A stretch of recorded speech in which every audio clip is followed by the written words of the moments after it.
আজকে আমাদের যে গাণিতিক সমস্যাটি আমরা দেখে নিচ্ছি যে আজকে আমরা কি ধরনের গাণিতিক সমস্যার সমাধানটি করব। আমরা তাহলে দেখে নিচ্ছি আজকে আমাদের গাণিতিক সমস্যাটির ধরনটা কি রূপ। এখানে দেওয়া আছে cos to the power 4x divided by cos square y plus sin to the power 4x divided by sin square y equal 1 হলে প্রমাণ করো যে cos to the power 4y divided by cos square x plus sin to the power 4y divided by sin square x সমান সমান 1। এই হচ্ছে আজকে আমাদের গাণিতিক সমস্যা, অর্থাৎ একটি সমীকরণ আকারে একটি মান দেওয়া আছে আর আমাদের আরেকটি বিষয় প্রমাণ করতে হবে। আমরা এই গাণিতিক সমস্যাটির সমাধান চেষ্টা করব খুব সহজভাবে গাণিতিক সমস্যাটি সমাধান করার চেষ্টা করা। এখন আমরা যেটা করব যে সমাধানটি সরাসরি শুরু করে দিব, আর যে ধারণাগুলো ব্যবহার করবে এই ধারণাগুলো আমাদের সবারই জানা, এর জন্য এগুলো নিয়ে আলাদাভাবে খুব একটা আলোচনা করার মনে হয় না খুব দরকার আছে। এখন তাহলে আমরা শুরু করতেছি গাণিতিক সমস্যার সমাধান। আচ্ছা, এখন সমাধান এক্ষেত্রে আমরা যে কাজটা করব, যে সমীকরণটি দেওয়া আছে সেটা থেকেই আমরা একটি মান নির্ণয় করব এবং ওই মানটি আমরা বাম পক্ষে স্থাপন করার মাধ্যমে সমস্যাটির সমাধান বা প্রমাণটি করার চেষ্টা করব। এখানে আমাদের কি দেওয়া আছে? দেওয়া আছে হচ্ছে cos to the power 4x divided by cos square y plus sin to the power 4x divided by sin square y সমান সমান 1। এখন কথা হচ্ছে 1 সমান কি হতে পারে? 1 সমান হতে পারে sin square theta plus cos square theta, এটা হচ্ছে 1 হতে পারে। আবার 1 সমান হতে পারে sec square theta minus tan square theta. আবার 1 সমানও এটাও হতে পারে cosec square theta minus cot square theta. এই যে তিনটি ত্রিকোণমিতিক অভেদ, এই প্রত্যেকটিরই মান 1, অর্থাৎ sin square theta plus cos square theta 1 হয়, sec square theta minus tan square theta এটা সমানও 1 লেখা যায়, আর cosec square theta minus cot square theta এটা সমানও 1 লেখা যায়। এখন কথা হচ্ছে এই 1 এর স্তরে আমরা এই যে তিনটি ত্রিকোণমিতিক অভেদ কোনটি ব্যবহার করতে পারি? চাইলে আমরা যে কোনো একটি ব্যবহার করতে পারি, এটাতে আমাদের গাণিতিকভাবে কোনো সমস্যা হবে না, কেননা যেহেতু এই প্রতিটিরই মান 1, সেক্ষেত্রে আমরা যে কোনো একটি ব্যবহার করতে পারি। কিন্তু কোন অভিত্তি ব্যবহার করলে বা কোন সূত্রটি ব্যবহার করলে এই ক্ষেত্রে আমাদের অ্যাপ্রোপ্রিয়েট হবে, এটা একটা দেখার ব্যাপার বা বোঝার ব্যাপার আছে। এখন আমরা খেয়াল করি কোন অভিত্তি বা সূত্রটি এখানে আমরা ব্যবহার করতে পারি। এখানে আমরা একটু যদি খেয়াল করি তাহলে আমরা দেখতে পাবো এখানে দেওয়া আছে হচ্ছে cos এবং sin অনুপাতের মাধ্যমে সমীকরণটা দেওয়া আছে, cos এবং sin অনুপাত। যেহেতু cos এবং sin অনুপাত মাধ্যমে সমীকরণটি দেওয়া হয়েছে, আর এখানে আমরা দেখলাম যে sin square theta plus cos square theta সমান 1 হয়। এখন সিদ্ধান্ত নেওয়া সহজ আমাদের হলো যে আমরা প্রথম অভেদটি ব্যবহার করতে পারি এবং বা বলা যেতে পারে এই প্রথম অভেদটির ব্যবহারটাই হবে যুক্তিযুক্ত। এখন আমরা প্রথম অভেদটি ব্যবহার করব। এই 1 স্তরে লিখব sin স্কয়ার এবং cos স্কয়ার এই সূত্রটি। এখন আমরা লিখলাম এখানে যেহেতু x এবং y, কোন x এবং y দ্বারা প্রকাশিত, সেজন্য এখানে আমরা লিখব sin square x plus cos square x। আমরা 1 এর স্তরে লিখলাম sin square x plus cos square x। এখন আমরা যেটা করব, এই sin স্কয়ার এবং cos স্কয়ারকে পক্ষ পরিবর্তন করব। এখন পক্ষ পরিবর্তনটা কিভাবে করব?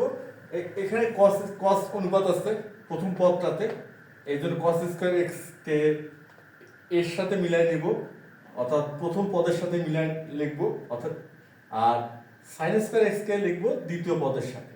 আচ্ছা, কিভাবে সেটা আমরা এখন সেটা দেখি। বা এখানে আমাদের আছে হচ্ছে cos to the power 4x divided by cos square y minus এখানে লিখবো আমরা cos স্কয়ার x। আচ্ছা, আরো ভালো মতো বোঝার জন্য আমরা একটা ফার্স্ট ব্র্যাকেটও ব্যবহার করি, plus sin to the power 4x divided by sin square y minus হচ্ছে sin স্কয়ার x ইকুয়াল, অবশ্যই এটা 0 হবে। আমরা বোঝার সুবিধার্থে এখানে একটি ফার্স্ট ব্র্যাকেট ব্যবহার করি। কেন ফার্স্ট ব্র্যাকেটটা ব্যবহার করতেছি? এটা হচ্ছে আমাদের বোঝার সুবিধার্থে, কেন আমরা এই দুটি পদ ক্যালকুলেশন করব বা হিসাব করব, আর এই দুটি পদেরও করব। এখন আমরা ভগ্নাংশের বিয়োগের নিয়মে ভগ্নাংশের বিয়োগ করব, অর্থাৎ প্রথম যে ফার্স্ট ব্র্যাকেটটি আছে এটার কাজ এবং দ্বিতীয় ফার্স্ট ব্র্যাকেটের কাজ করব আলাদা আলাদা হবে।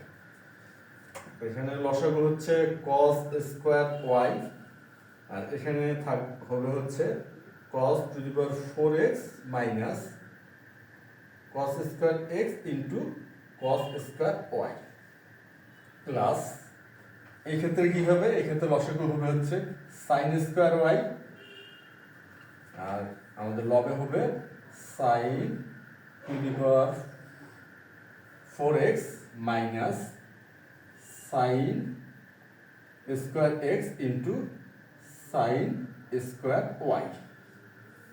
আচ্ছা, ইকুয়াল হচ্ছে 0।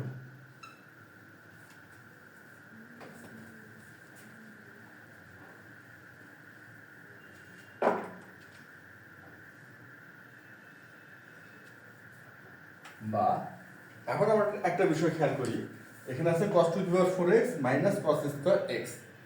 আমরা এখানে অনায়াসে cos স্কয়ার x কমন নিতে পারি। আমরা cos স্কয়ার x কমন নিলাম। এখন এখানে হবে কি cos square x minus cos square y, cos square x minus cos square y আর ডিভাইডেড বাই হচ্ছে cos স্কয়ার y। এখন দ্বিতীয় পদে যে অবস্থাটা আছে, এখানে যদি আমরা খেয়াল করি, এই যে sin to the power 4x minus sin square x, এখান থেকে আমরা অনায়াসে sin স্কয়ার x কমন নিতে পারি। আমরা sin স্কয়ার x কমন নেই, sin স্কয়ার x কমন নিলে এখানে থাকবে হচ্ছে sin square x minus sin square y আর ডিভাইডেড বাই হবে sin স্কয়ার y ইকুয়াল 0। আমরা এখানে কমন নিয়ে ফেলব। এখন আমরা যে কাজটি করব, এই যে দ্বিতীয় পদের ক্ষেত্রে এখানে sin স্কয়ার x এবং sin স্কয়ার y আছে। আমরা তো কিছুক্ষণ আগে দেখলাম যে sin square theta plus cos square theta সমান 1 হয়। সেক্ষেত্রে আমরা এখানে যেহেতু কোণ x আকারে আছে, x আমরা এখানে কি লিখতে পারি? লিখতে পারবো হচ্ছে sin square x plus cos square x সমান 1। সুতরাং sin স্কয়ার x সমান হবে 1 মাইনাস cos স্কয়ার x। ঠিক অনুরূপভাবে sin স্কয়ার y সমান কি লেখা যাবে? sin স্কয়ার y সমান লেখা যাবে 1 মাইনাস cos স্কয়ার y। এখন আমরা কি করব? এখন আমরা sin স্কয়ার x লিখবো হচ্ছে 1 মাইনাস cos স্কয়ার x, আর sin স্কয়ার y এর স্থলে লিখব 1 মাইনাস cos স্কয়ার y। আর প্রথম পদটি যা আছে তাই থাকবে, এটা কোনো আমরা পরিবর্তন করব না, অপরিবর্তিত থাকবে। আমরা এখন প্রথম পদটি যা আছে তাই লিখলাম cos square x into cos square x minus cos square y divided by cos square y plus এখানে আছে হচ্ছে sin স্কয়ার x, আর sin স্কয়ার x এর স্থলে এখানে যে ব্র্যাকেটের মধ্যে যেটা আছে এখানে লিখব হচ্ছে 1 minus cos square x, 1 minus cos square x, আর এখানে মাইনাস sin স্কয়ার y আছে, এখানে লিখব হচ্ছে 1 মাইনাস cos স্কয়ার y, আর যেহেতু মাইনাস আছে সেক্ষেত্রে হবে মাইনাস 1 আর হচ্ছে plus cos square y equal হচ্ছে 0, আর ডিভাইডেড বাই হবে sin স্কয়ার y।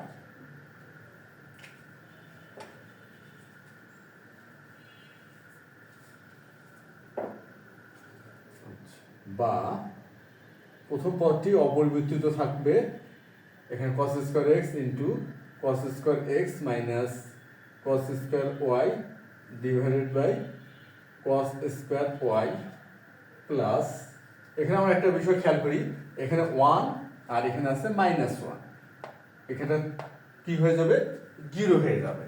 আচ্ছা, sin স্কয়ার এক্স, এখানে থাকবে কি minus cos square x plus cos square y divided by হচ্ছে sin স্কয়ার ওয়াই ইকুয়াল 0।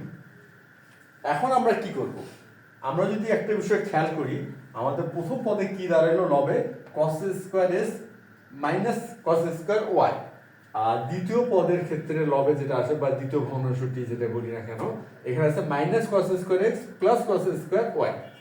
এখানে যদি আমরা -1 কমন নেই, এই দ্বিতীয় পদের লবে -1 কমন নেই, সেক্ষেত্রে আমরা পাবো কি cos square x minus cos square y, অর্থাৎ এই যে দুটি অংশ হুবহু এক হয়ে যাবে, সেক্ষেত্রে আমরা এটা কমন নিতে পারবো। এই কাজটি করার জন্য আমরা এখানে কি করব, -1 কমন নেব, আর -1 কমন নিলে ওই -1 আর এই যে প্লাস মিলে হয়ে যাবে মাইনাস, অর্থাৎ এখানে যদি আমরা একটা মাইনাস চিহ্ন করে নিতে পারি, সেক্ষেত্রে এখানে আমরা লিখতে পারবো cos square x minus cos square Y.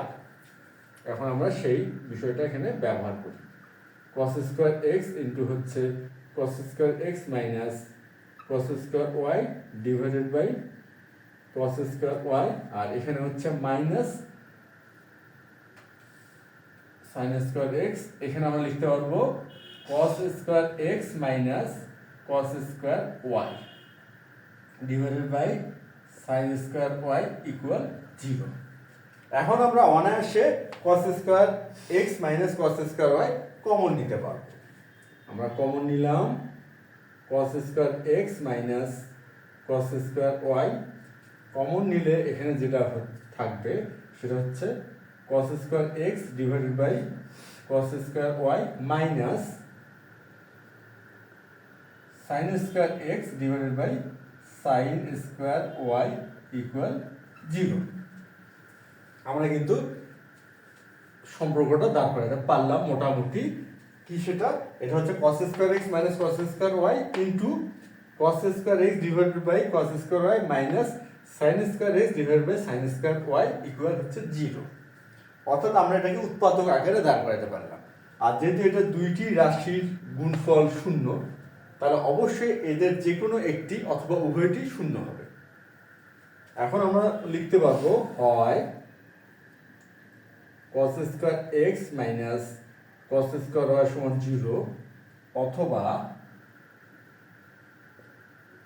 cos square x divided by cos square y minus sin square x divided by sin square y সমান 0।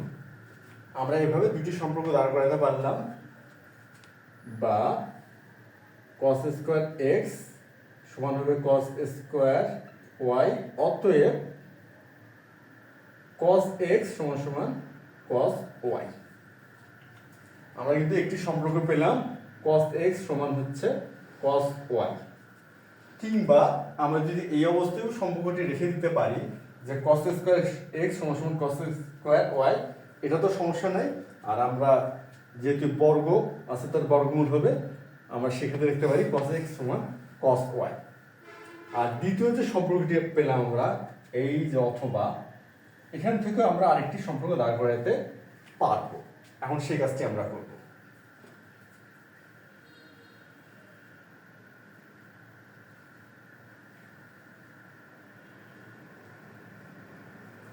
এখানে আমরা কি ধরনের সম্পর্ক পেলাম, একটা পেলাম হচ্ছে cos x ইকুয়াল হচ্ছে cos y, একটি সম্পর্ক পেয়েছি।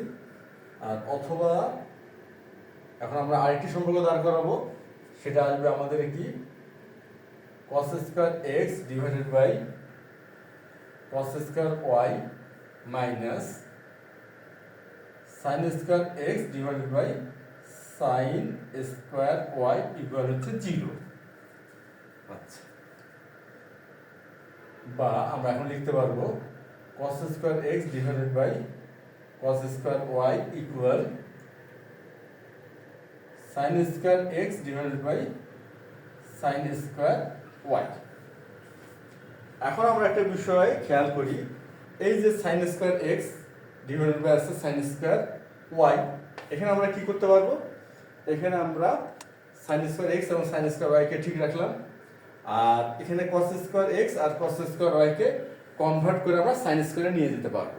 তার আগে আমরা যেটা করব সেটাকে করব হচ্ছে r গুণন। আমরা এই ক্ষেত্রে r গুণনটা করে নিই। এখানে cos স্কয়ার x ইনটু হবে sin square y equal sin square x into cos square y। আমরা r গুণনটা করলাম।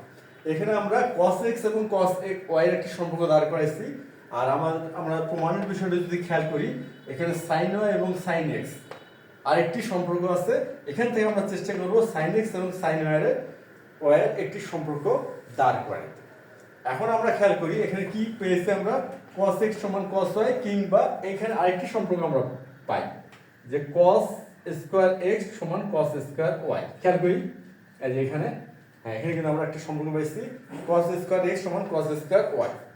এখন যেহেতু cos স্কয়ার x সমান cos স্কয়ার y, সেক্ষেত্রে আমরা কি লিখতে পারবো, এই cos স্কয়ার x কে cos স্কয়ার y দিয়ে যদি আমরা ভাগ করি, এখানে হয়ে যাচ্ছে 1, সেই ক্ষেত্রে এটা হচ্ছে sin স্কয়ার y সমান সমান sin স্কয়ার x, অতএব sin y সমান সমান sin x।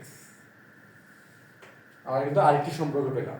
এখানে আমরা কি কাজটা করলাম, এই কাজটি করলাম, আমরা যেহেতু এই সম্পর্কটা দাঁড় করাতে পারছি যে cos স্কয়ার x এবং cos স্কয়ার y হচ্ছে সমান, যেহেতু এই দুটি মান হচ্ছে সমান, আমরা খেয়াল করে দেখি cos স্কয়ার x সমান cos স্কয়ার y, সেক্ষেত্রে আমরা cos স্কয়ার x কে cos স্কয়ার y কে দিয়ে যদি ভাগ করি, কারণ সাইড চেঞ্জ করলে এটা ভাগ হবে, সেক্ষেত্রে এটা 1 হয়ে যাবে। আমরা লিখতে পারি sin স্কয়ার y সমান sin স্কয়ার x, আর sin স্কয়ার y সমান sin স্কয়ার x যদি হয়, সেক্ষেত্রে অবশ্যই sin y সমান sin x হবে।